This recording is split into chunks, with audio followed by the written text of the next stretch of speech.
Coordinator for Strategic Communications at the National Security Council, John Kirby. Good to see you, sir, as always. We appreciate it. Why these new nuclear threats from Russia now, and are we taking them seriously enough? Difficult to know exactly why. Once again, we are hearing reckless and irresponsible rhetoric coming out of the Russian side with respect to nuclear weapons. They're worried? I don't know. It's difficult to know exactly what is prompting this, but it's reckless and it's irresponsible. And in your second question, are we taking it seriously? Of course we are. We're monitoring as best we can their nuclear capabilities and whatever preparations they might be making. I would just tell you that we continue to see nothing that would cause us to change our strategic posture at all.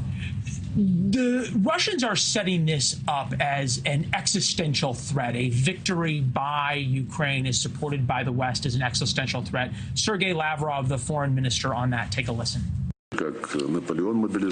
Just as Napoleon mobilized almost the whole of Europe against the Russian Empire, as Hitler mobilized, captured, and enlisted the majority of the European countries and deployed them against the Soviet Union, so it is the same now. The United States have created a coalition.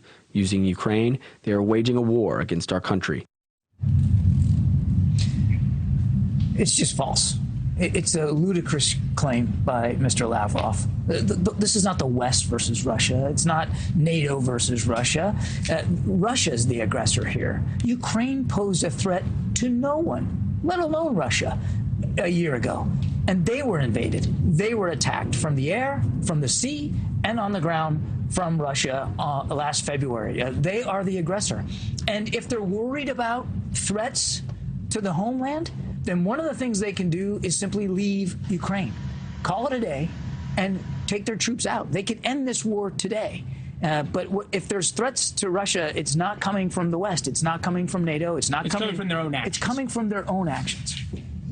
Unquestionably, and any fair-minded person would have to say what this White House has done, and you have helped with in the communications battle, with respect to Ukraine and rallying the world to support them against Russia has been an unqualified success. 11 months ago, Patriot missiles were something that you would get laughed at if you suggested. We've moved down this continuum, and we continue to move down.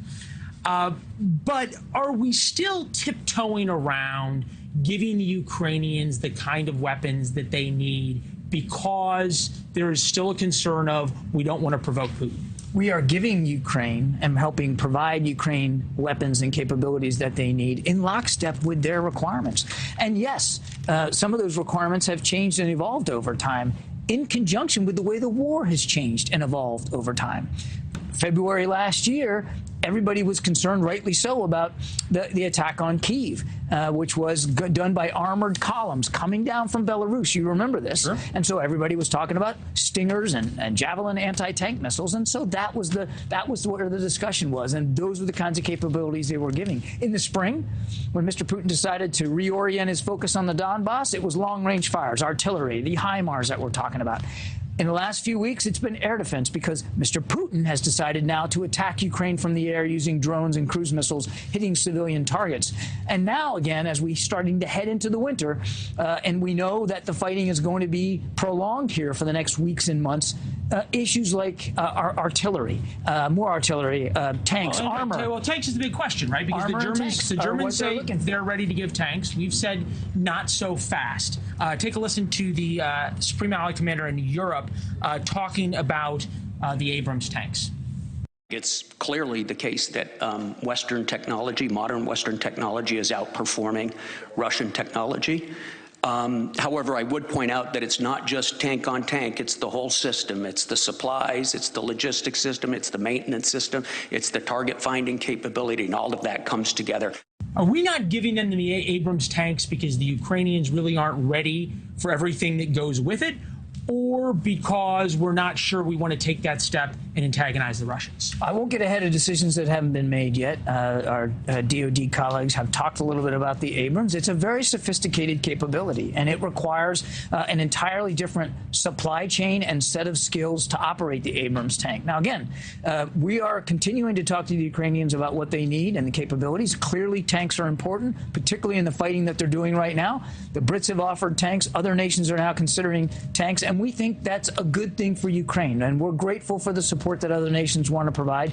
As for our own tanks or advanced capabilities, we're still going to continue to evaluate this going forward. But not every tank is exactly the same. Thanks for watching. Go to newsnationnow.com to find News Nation on your television provider. And don't forget to subscribe. Click the red button to get more of News Nation's fact-driven, unbiased coverage.